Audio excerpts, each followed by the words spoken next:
Welcome to Kind Curiosity, where we explore those who have the audacity to be kind. My name is Felicia. Today, I'm very happy to have a special guest, Dr. Victor Scretcher. He is a professor at the University of Michigan School of Public Health in the field of behavioral health. Dr. Scretcher wrote a book called Life on Purpose: How Living for What Matters Changes Everything. The book guides you on living with purpose.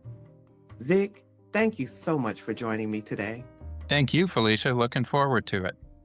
Awesome. And we just found out before the call that we're neighbors, so that is great. Isn't that neat? I love it. I love it. Okay, I read your book and it's just, and as you can see, I have tons of notes Oh, um after reading it, and it was very impactful for me because it's rooted in personal loss, research and reflection. Thinking of and coming from a place of kind curiosity, what question about life were you trying to answer for yourself when you began writing this book? wow. Um, the biggest question at that point in time when I started writing this was how to live my life after my daughter had passed away suddenly of a heart attack. She was 19 years old when she died. And going through that grieving process, I'd heard so many stories, everything from, boy, that person ended up ending their own life, that parent after losing their child, to that person doesn't go out and see anybody and we've not seen them again, to just depressing stories, sad stories of grief or divorces or just general severe depression that lasts for decades. And I thought, how do I live my life now, having gone through this, in a way that will still be positive, flourishing, because it's the only life I have. I mean, it's not practice. Maybe I'll be reincarnated. I don't know. I have no idea. But I do know that this life is something that I can choose to make positive or turn into a difficult period. So that was what the book was about. Really considering that, going through that space that I went through, and it involved a lot of reading, a lot of research, because I am a researcher at the University of Michigan, and so I thought maybe there is some science to how not only I go through this, but how I might be able to help others. I I I can appreciate that because if you live long enough in this life, you're gonna go through grief at some Yeah, point. for sure. Yeah, in Mhm. fact, no one expects life to be completely happy. In fact, there is some research showing that people who have gone through difficult experiences actually can flourish more. They become more resilient. If you've never gone through anything tough, it's hard to imagine that person being as resilient as one might need to be, especially in this age of anxiety that we're all kind of going through. Yes, absolutely. So, in your book, you described hearing a speaker say that after the loss of a child, which is one of the hardest losses anyone can experience, that productivity never returns. I You remember that. mentioned about feeling anger right in that moment. Looking back with curiosity towards your own reaction, was that anger about disagreement with the claim or about how grief was being reduced to output? Both. And as some quote expert, and they were citing this, and I was the next speaker, by the way. So this person is talking all about loss of productivity and the kinds of events that cause that. And he is speaking to all these employers. So, imagine being in human resources, you're a chief human resource officer, and you're listening to this and you go, oh, okay, well, Jane's son just passed away, so I'll expect her to never be productive again. Well, come on. And I, being the next speaker, I almost viewed it as a chip on my shoulder, like, okay, that's a challenge, buddy. And for me, it's just like saying, Vic, you can't do it, is like saying, you know, you just I'm gonna prove you wrong, buddy. Right. Yeah, when I read that, I had to reread the comment. I'm going, did he just equate death and loss to output? But yeah. Yeah, yeah, yes. The answer is yeah. But people do that, and, I'm sure this person is very well-meaning because they're looking at different types of illnesses one might get and how that contributes to a loss of productivity, or if, if you have a divorce or other things. And, people in big businesses are interested in productivity and what happens in different situations, but I would just hate to equate it necessarily with, "Okay, now I'm never gonna be productive again." I, in fact, will say that I've probably been as productive and creative as I've ever been in my life since my daughter passed away.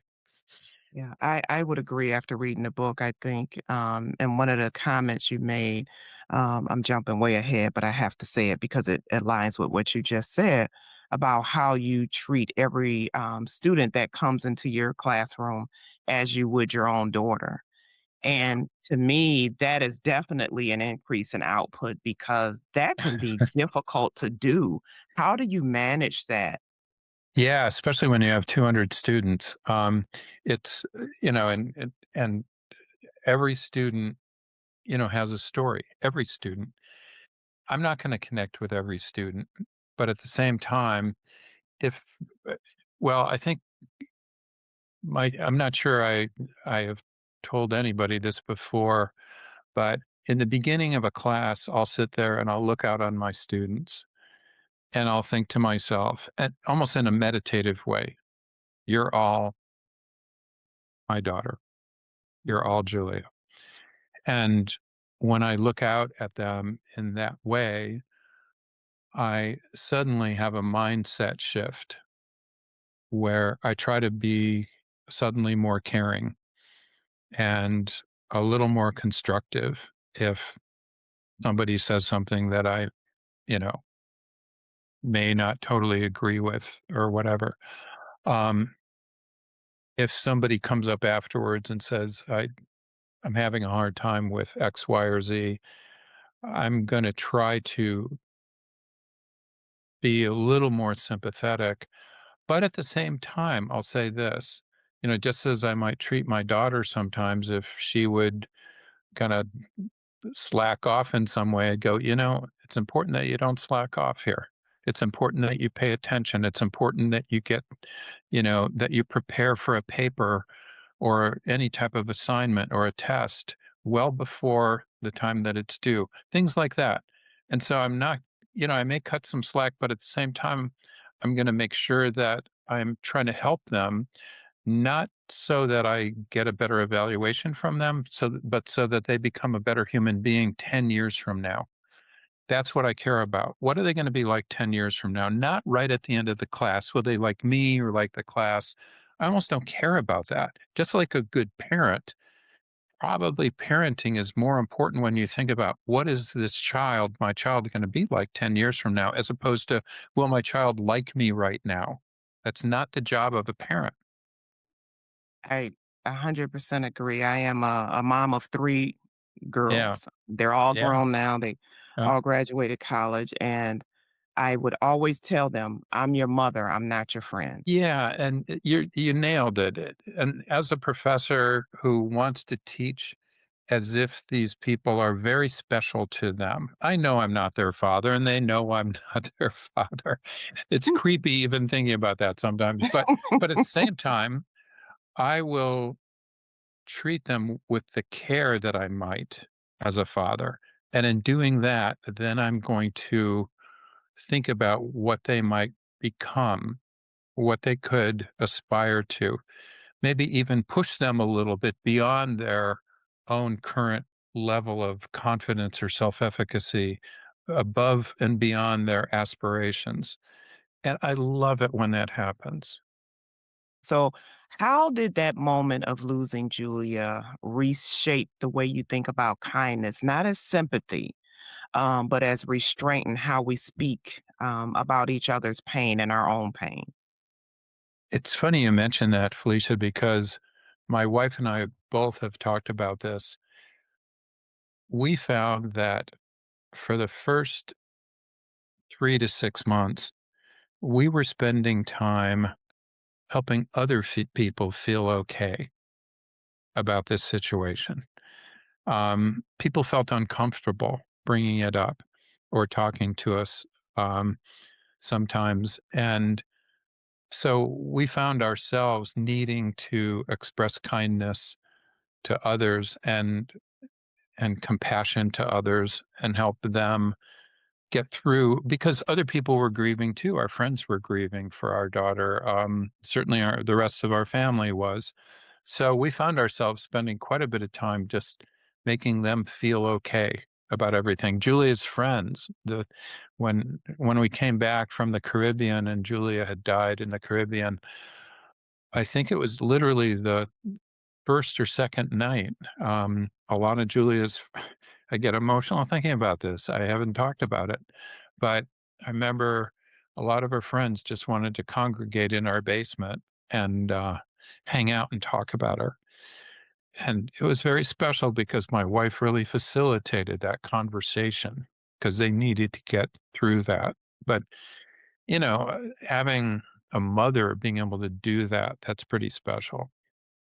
I remember reading that section in the book about how your wife was dealing with it and how she was pretty much putting everyone else first and thinking about how everyone else was feeling. But I'm thinking again from the point of a parent, like, how can you even move on? How can I even think about anyone else? But in that moment, that was her way, from what I was reading, her way of dealing with losing my daughter. She has survived. We, as in the book, we know you didn't expect her to get to 19 in the first place. But, I'm Right. so grateful. I Mm. love the story about how you would tell her, tell me, I think it was the number 4 or Roman numerals. Yeah. yes, Yeah. yes, and that's how you knew that she was still there, and it Yeah. wasn't, a point where we were gonna let her go. So, there's a concept in the book, you mentioned called, I'm trying to remember how to Oh, say that. eudaimonia. Eudaimonia. Eudaimonia, Yeah. yeah. Well, eudaimonia comes from the root word daemon, Daimon, and that's Greek for true self or true God. And the Greeks Mm, believe that we were born with this inner daemon, which some people view true God, but I think maybe a better term for it would be angel, in the sense that this daemon who lived inside of you would be the connector between you and the gods, if you were Greek.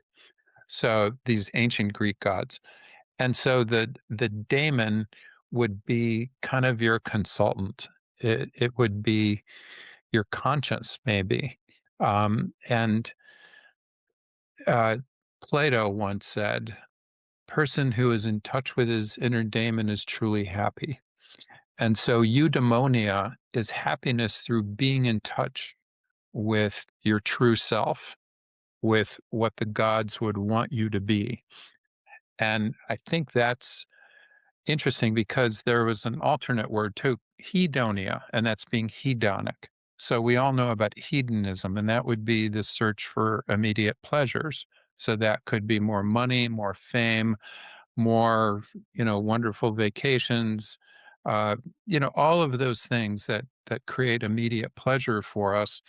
And Aristotle and Plato both talked about that, and they said that's fine to go, because pleasure can make you happy, but very temporarily. In the bigger picture, eudaimonia is going to what will make you truly happy. And when you think about it, let's say you have a lot of money and you're able to eat amazing meals every night at a great restaurant. What happens? After a while, you start complaining about little things, smaller and smaller and smaller things. If almost anything you do that's hedonic, that's pleasurable on a regular basis, gradually becomes less pleasurable, and it takes more and more to give you that same pleasure. Whereas in eudaimonia, where you're thinking about things like kindness, which is what your podcast is about, compassion toward others, um, which can, you can do this through just simply being kind throughout the day. You meet somebody and you could be kind to them. You could ask them how their day is, whatever. Or volunteering. Many, many, many things can create eudaimonia, which creates, and there's research now that shows that this creates greater happiness. So, as a scientist, I think we can go back to those ancient Greeks and say, yep, you were right about that. Now there's real research that shows what you said 2,400 years ago. Wow, we have the stats now. Yeah, no, big deal. Yeah, I mean, we already knew it for a long time.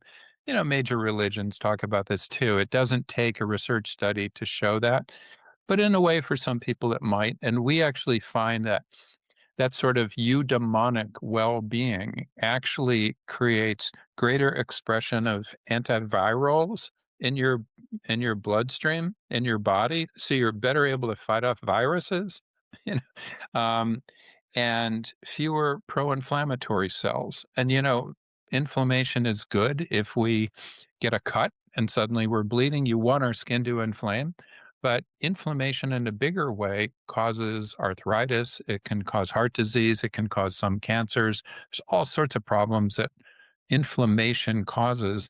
And people who are not eudaimonic are more likely to develop inflammatory problems. Not that, and I don't want this to be construed as if you have inflammation problems, that means you're a mean person. I'm not saying that because there's so many differences within this. There are very eudaimonic people who get inflammation, of course, but at the same time, if we thought about it almost as a medicine, as a pill that you could take, let's try, rather than focusing your own depression or anxiety purely on yourself, start thinking about other people. You try volunteering, you start reaching out to other people. Maybe that's a better thing for you to do and for your depression and your anxiety than many other types of approaches that focus purely on yourself. Okay, you talked about getting emotional. That got me emotional. And it's getting me emotional because I think about after I read the book, I had to sit for a moment. I listened to your story, and I'm thinking there is a purpose. So thinking about why do you think people often resist curiosity about themselves? And what is required to stay in that process rather than rushing to answers? How can I get purpose from it? Why do people seem to resist that? I love this question, Felicia. And by the way, I'm really enjoying our conversation and thank Thank you. you. Kindness and curiosity, two of the most important things a person could be as part of their makeup. So great job on this. Thank you.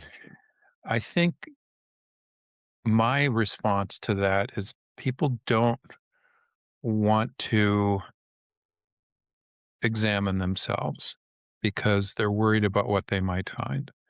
And so I think curiosity is so important. It's essential as a scientist that we are curious as scientists, that we're always asking, why does that work? And why does that work? We're very annoying doing this, by the way, always asking about this. But being curious is one of the great things that human beings have and possess. They can be curious about what's going on. So being a researcher of yourself may sound highfalutin, but it's exactly what one needs to do. And it's not hard. You're going in and saying, why do I do the things that I do? What are the things that I could do to examine what causes me to do certain things? What causes me to feel bad? What causes me to feel good? What causes me to feel like suddenly I'm in a flow state and I'm not even thinking about time? Time just moves so easily. I'm not looking at my watch all the time. What are those things that cause something like that?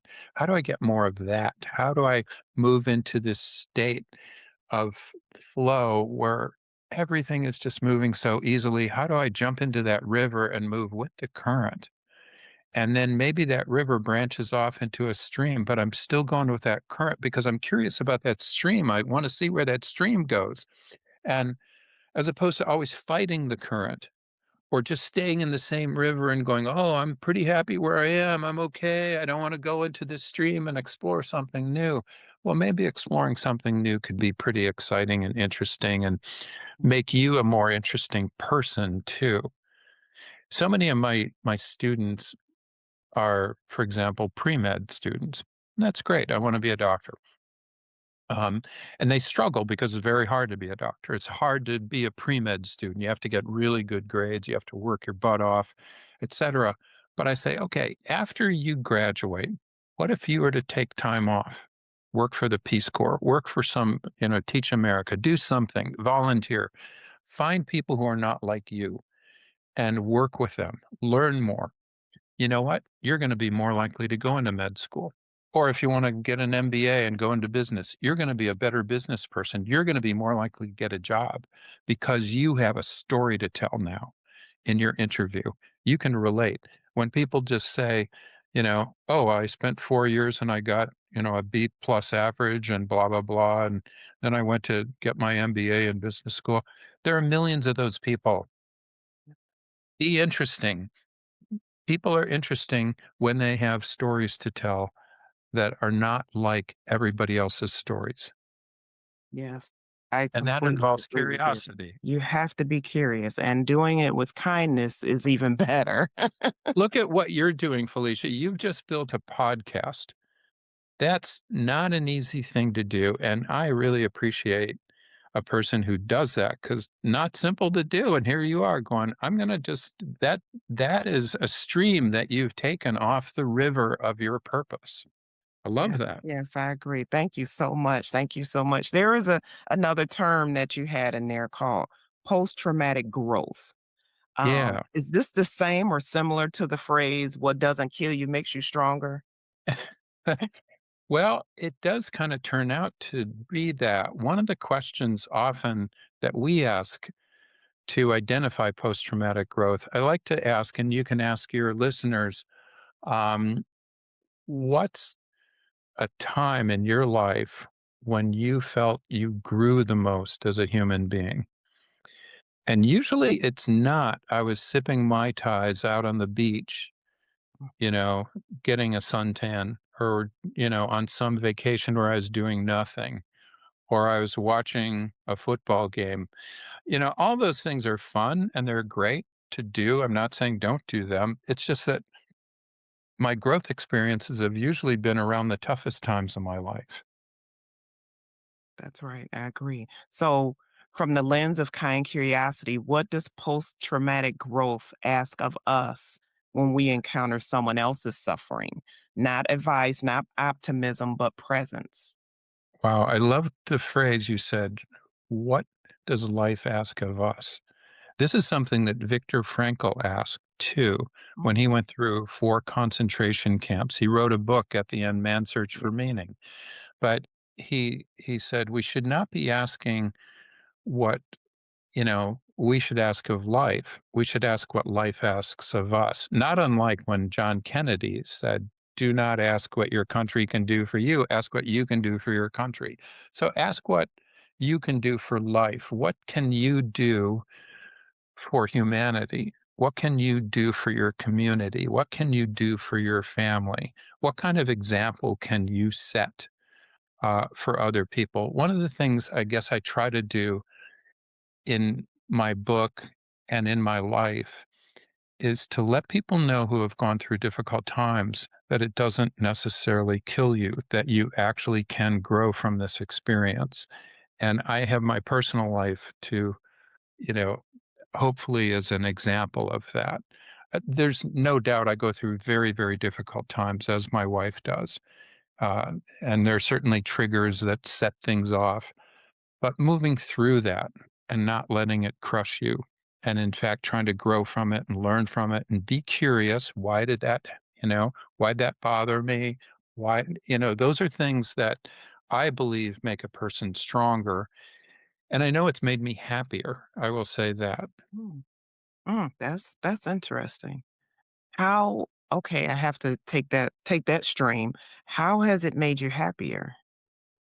Well, I feel like in Well, for one thing, this podcast makes me happy. So, and this podcast wouldn't have happened had I not written that book. And so I think this idea of reaching out and expressing some of these things that I've been trying to express have allowed me to meet amazing people, to travel to amazing places, um, to have incredible conversations. I was in Washington, D.C. To talk about purpose and science, to this group of people from NIH, the National Institute of Health. And I was in an Uber, and this guy had a hat on. He's a person of color. He had a hat on that said Brown University. And it was just after the shootings at Brown University. It was just a couple months ago. And I said, "Wow, you have a Brown University hat on." He said, "My daughter goes to Brown University." I said, "That is wonderful." And while he's driving, he pulls out a picture of his daughter, says, "She was walking to the place that the shootings occurred. She is literally en route to that place." And I said, "That must have been very scary." He said, "Yeah, it was." And then but I said, "You must be pretty proud of her being at Brown." He said, "I sure am. It's why I drive a cab. It's why I drive an Uber 60 hours a week, so that she can be the first person in our family in history to ever go to college." And I said, "How she's doing?" She's got straight A's. And I said, "Wow." And he said, "I just wish more of these students had a purpose in their lives, though. So many of the students she encounters drink too much, party too much. They just are disoriented." And I said, "Really? Tell me more about that." And we had this lovely conversation. And, he said, "What are you here for?" And I said, "Oh, I'm giving a talk about purpose." So, but you have those kind of conversations regularly, when you start asking people who they are, how they're doing, um, and are curious about other people. It's amazing how many very well-known people, uh, who are very well off, are so incurious about others. Maybe it's because they're defensive and they don't want to get into a very overly long conversation. But if you learn how to manage a conversation and are curious, you can end up having some pretty intensely enjoyable conversations with individuals. And suddenly you're not bored anymore. I completely agree. And I think part of that is learning to put yourself aside. If you're asking someone about themselves, put yourself aside and actually be with them to find out what they're about. I know 100%.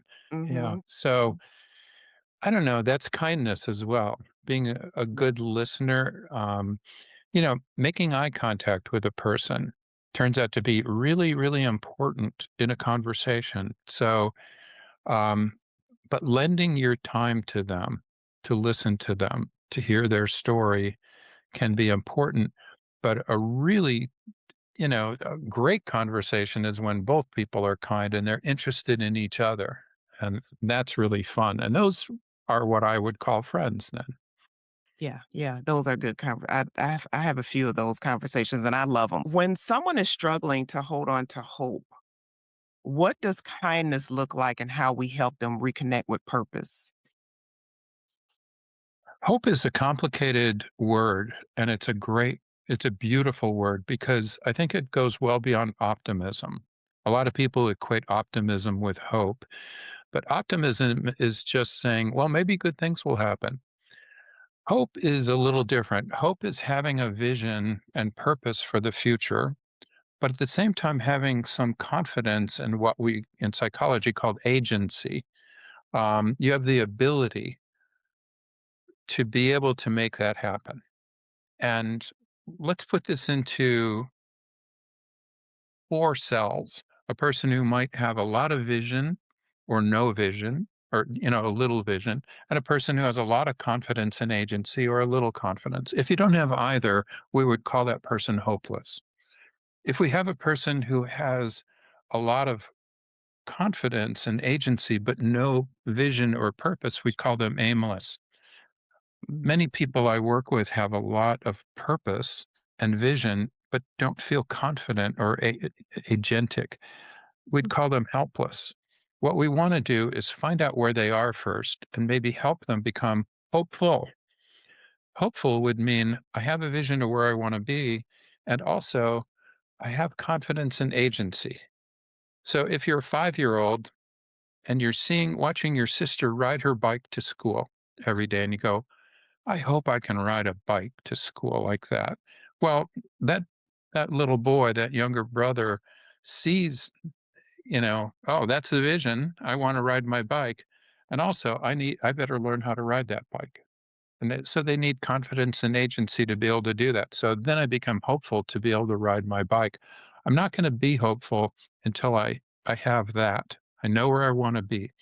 So in all walks of life, I think purpose gives us hope.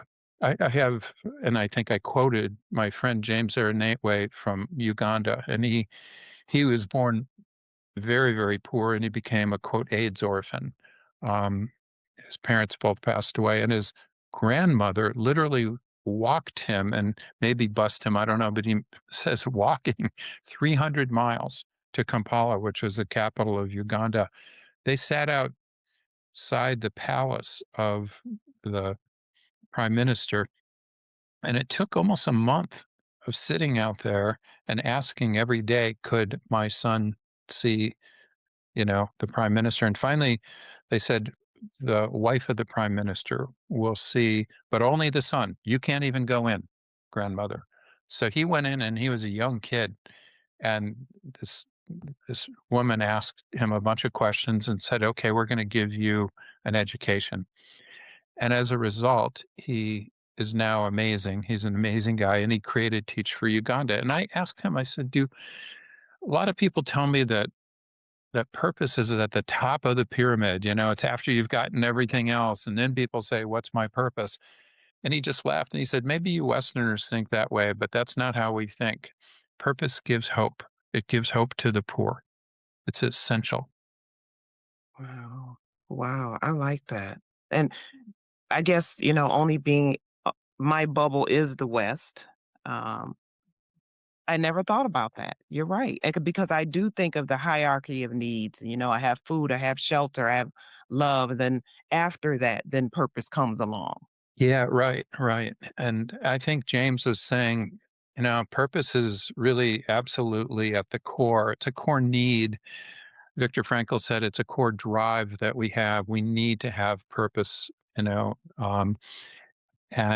I would agree with that.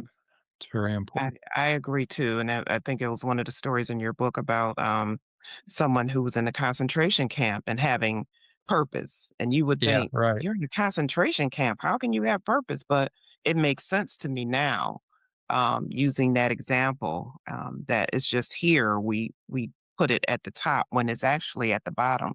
Um, can purpose coexist with despair? Oh boy, good question.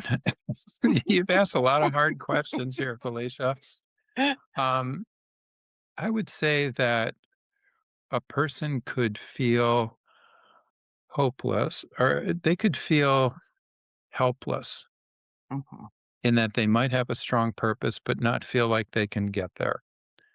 Um, I would say if you're a slave, mhm, so slavery probably may have given people a vision of what could be, mhm. but no agency, no ability to do it. That would be slavery.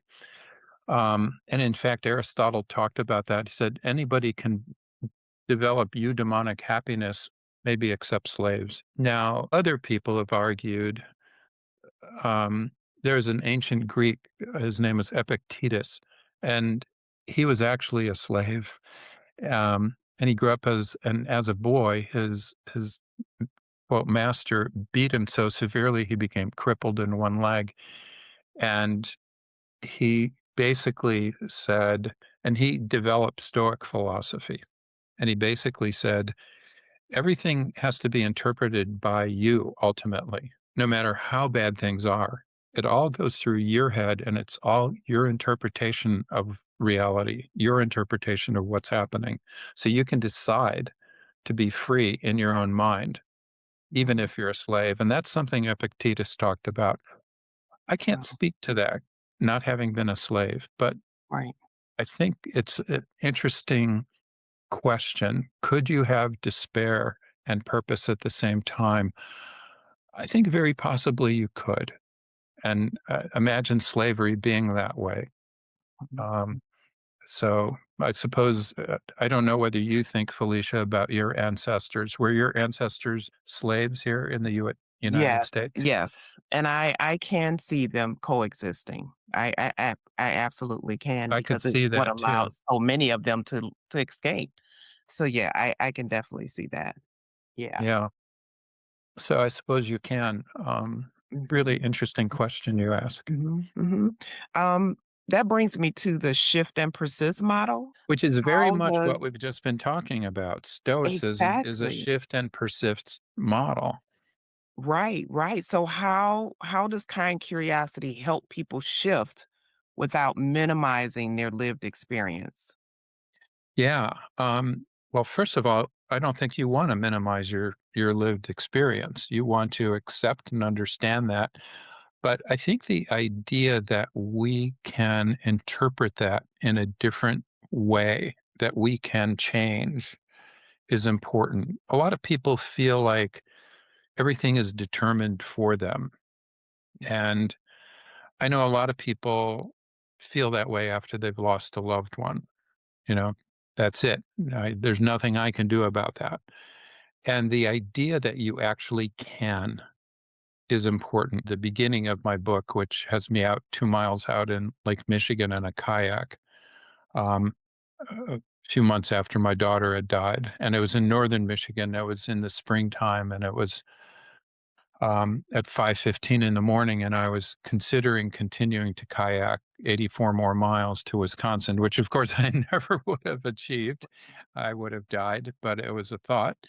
And I sat out 2 miles out, and it was freezing cold, 5:15 in the morning when the sun came up, and I felt my daughter in me. And I felt her saying, "You've got to get over this, Dad." It was kind of like you have to get over yourself, really. Um, but at that point in time, I kind of stared down in the water, which was incredibly calm, and it was kind of sparkling, and it was almost like a sign just popped up in Lake Michigan that said crossroads, death one way and life the other way. And it struck me right at that point, wow, I actually can choose what I'm going to do. I can choose to die if I want, or I could choose to live if I want. And that was a really freeing thing for me to be able to choose, not to feel like I was determined to go and just sulk for the rest of my life, but I could choose to die. I could choose to live. And in choosing to live, I've ended up flourishing in my life because of that choice.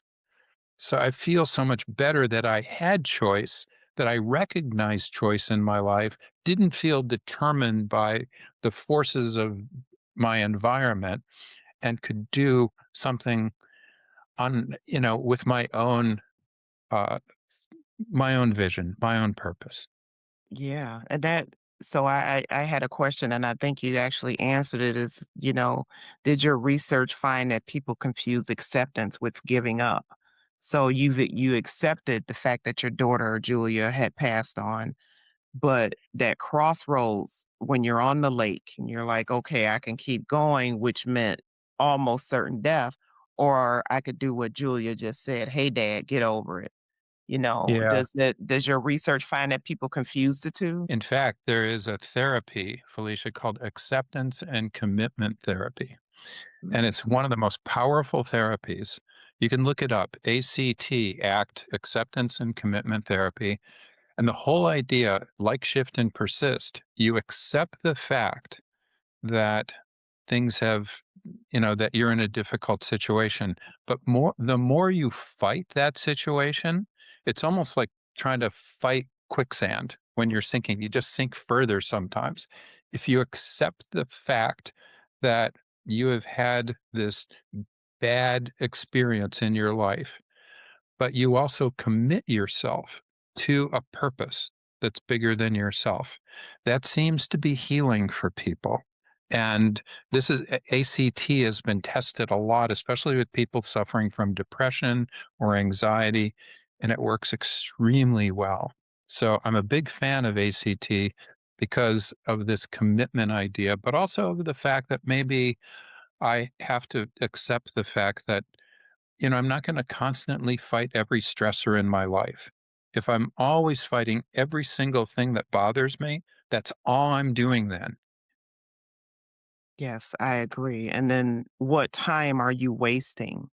Because by you choosing to live and follow Julia's advice, now you've impacted students in your class. You've impacted me by writing this book.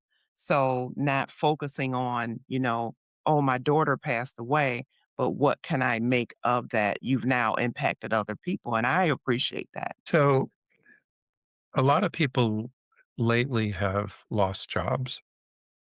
And I Yes. think it's a really difficult time when we see a lot of layoffs, a lot of stuff going on like that. If you don't mind me touching on that too, I think that when you have lost a job, very often you lose a part of you. It's a blow to you and your identity. It's very, very difficult to deal with, I think. But starting to rethink, what purpose do I have? How could my work help me? Because this is where we spend most of our waking hours when we're working. It's an important part of our lives. We shouldn't ignore it. So I am very interested in work and purpose. And I believe that you can find purpose out of almost any job. But I also believe that ideally you want to pick a job that has in an organization that has a purpose that's bigger than just revenue, ideally. And ideally, you have a boss that has a purpose themselves or bosses. If you have a purposeful boss, a boss that feels that their work is important and contributing in some way to society. I had a person a few years ago, they were cleaning out the septic tank in we have a house in northern Michigan, and they were cleaning the septic tank out. Now, that's a pretty filthy job, right? I Yeah. mean, you're opening the septic tank, it smells pretty god awful. They put this giant hose inside, and it sucks out all the horrible, poop and everything else out into this truck, and they drive it away. Okay, great. Um, and I said, so why do you do this? Because we were just, it was really smelly. I said, "Why do you do this?" And he said, "Why do you think? For the money." I said, "But do you realize that you are doing one of the most important public health things in the history of humankind? Getting the poop out of the water is the most important thing to eliminating disease, no matter where I've worked in sub-Saharan Africa or in Asia or in India or anywhere else. They all know this. They have to make sure they get the poop out of the water that they drink. And so, or just in general, it's essential. You are like a public health professional. And he looked at me and almost, it was like this light went on behind his eyes. And he went, "Can I give you my card?" I said, "Sure, yeah." I mean, it's not up to me to make a person like that feel better, I suppose, but it was true. And it's just like if you can help a person craft purpose from their job, it's important. And for people who are applying for new jobs, I don't think it's a bad idea to ask your interviewer, is there a purpose here in this work? Is there a purpose in this organization? And you might find them going, "Why are you asking me a question? I'm interviewing you." And maybe you don't even want to work there in that case. But if they suddenly gush up and go, "Wow, we do have a purpose, and it's a really important purpose. And and here's why I work here." I go, "Great. I want to work in a place that has a purpose because we know that companies that have revenue transcending purposes, make more revenue. They do better than companies who are purely focused on money, money, money all the time. Yes, And yes. it's more fun to work in those companies. Yeah, what's amazing, Vic, is what you don't understand. I was laid off in July. I'm so I work sorry. in tech. That's okay. I So work in hard. tech, So hard. Yeah. and losing that job, and I did exactly what you said. I that was I asked myself, okay, what is it about the job that defined you? You weren't really that happy. But I knew I needed the money, to help take Yeah. care of my family. But losing that job actually pushed me to move towards doing this podcast. And it's funny because the person that hired me into that position, she left to start her own company. But she is the reason I have this podcast because she was all about purpose and being kind. Yeah. She was a woman in tech who knew her stuff. She had tons of credentials, but she didn't feel appreciated. She didn't feel like she had a purpose. So she left to do her own thing, and that in turn motivated me. There's a Mhm. study that looked at 503 different occupations, and they surveyed over 1,000,000 people in these different occupations. And they asked a couple questions. They asked how much money they made, and they also asked whether their job had a strong purpose. And again, there may be a 2 by 2 table here, but the people who made the most money and had the strongest purpose, surgeons. So if you're a surgeon, great. I feel like I'm accomplishing a lot and I make a ton of money. Great. Lowest are parking lot attendants. So little purpose and little money. Although somebody told me a story then about a parking lot attendant who, whenever a car would come in and park, they literally had a tire gauge to look at how much tread is on a person's tire. And in all the cars of the people who would drive in, he would look at how much tire tread was on so that when they left, they could say, by the way, your tires are getting a little bit bald and it's a danger. You might want to take a look at that. That's a purpose. So you can have a purpose. But getting to tech, a group that was way off in the high income but low purpose side were tech employees. And I started thinking about it more and I thought, so many tech people are not told what the purpose is of what they're working on. If I'm a software engineer, it's like, okay, write all this code. But what is the purpose of writing the code? Do they ever talk about that? Does the manager ever bring up, here's why we're doing what we're doing? Here are the people that we're going to help as a result of this. Instead, it's code, code, code, you know? Yeah. And without that purpose, then people feel like they're a code slave and just in this tech industry to make somebody else $1 zillion. And that's not helpful.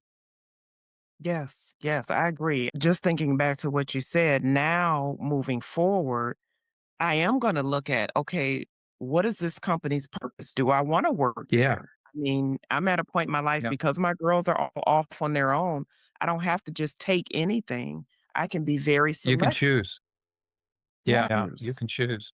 Yeah, Well, you yeah. can get into that river or take that stream off of a river Yes. that's flowing. But I'll tell you what you're doing is really important. I really appreciate what you're doing, Felicia. I think this is important. And I hope that you end up with many, many listeners to this. I appreciate that. One last question. So you talked about how studies link strong purpose with delaying the onset of Alzheimer's, It's better amazing. blood glucose, yeah, reduce lapse in addictive recovery. What Yeah. does this suggest about kindness and purpose as a protective factor? Um, that it's amazing for one thing, Yeah. but you have to ask as a researcher, why? Why is this happening? Why is being nice, kind, etc.? Let's go back to evolution just for a second. And well, let's go back to humans 200,000 years ago when they were cave people. They're living in a cave or living in a tiny little village or just, with their family taking care of their kids. And a saber-toothed tiger walks into the village. what does the mom do? Does the mom say, I can outrun my kids?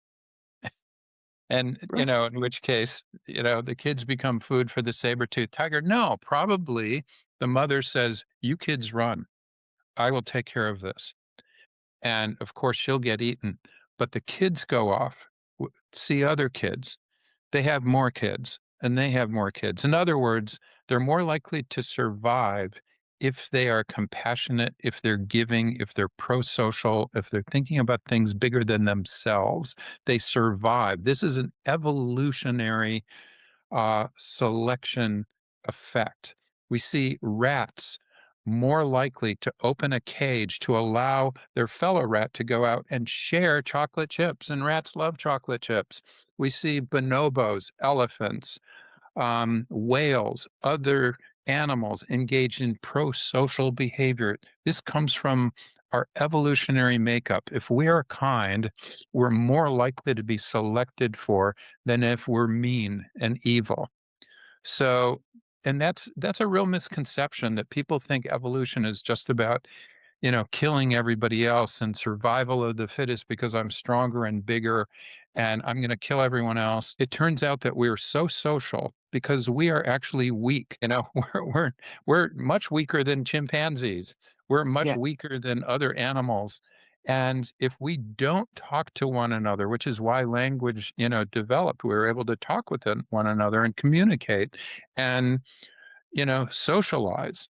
And in doing that, we survived in being kind, in educating our children and teaching our children how to swim and how to build fences and how to do things, how to hunt, how to fish. Those things were essential in our lifestyle. So being kind, compassionate, caring, loving, teaching are all critical things for the survival of our species, I think. I'd say the other thing is once I feel more purpose in my life, I feel the need to be purposeful. So I'm going to start taking care of myself, not for me, but to teach 200 kids, students, as if they're my own child. I need to sleep better. I meditate every day. I walk to work. I try to be creative in some way every day. I try to be curious. I try to do things that give me energy. And in having more energy and vitality, I can be more purposeful. So, in taking care of myself, I'm thinking about my purpose and not just living longer. You see all these books, How to Live to Be, I don't care about those things. I really don't care about living to 120. I care about living a bigger life and not a longer life necessarily. Yes, I think that's a perfect note to end on. In your book, you mentioned about President James Carter, who we all call Jimmy Carter, Yeah. and his whole purpose after his presidency. Amazing person, him and his wife. So I appreciate that. Victor Skrecker, I thank you so much. The book is called Life on Purpose: How Living for What Matters Changes Everything. If I can That mention just one other yes. thing as well, Hmm. Felicia, I also created an application, an app for phones and the web. It's called Purposeful, Okay. and it's just a thought, but it's it's an app I've spent the last 10 years working on, and it really helps identify your purpose in your life.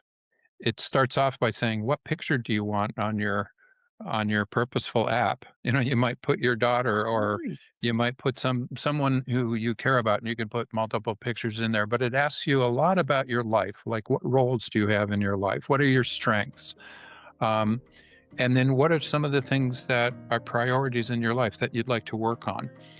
And what is your purpose?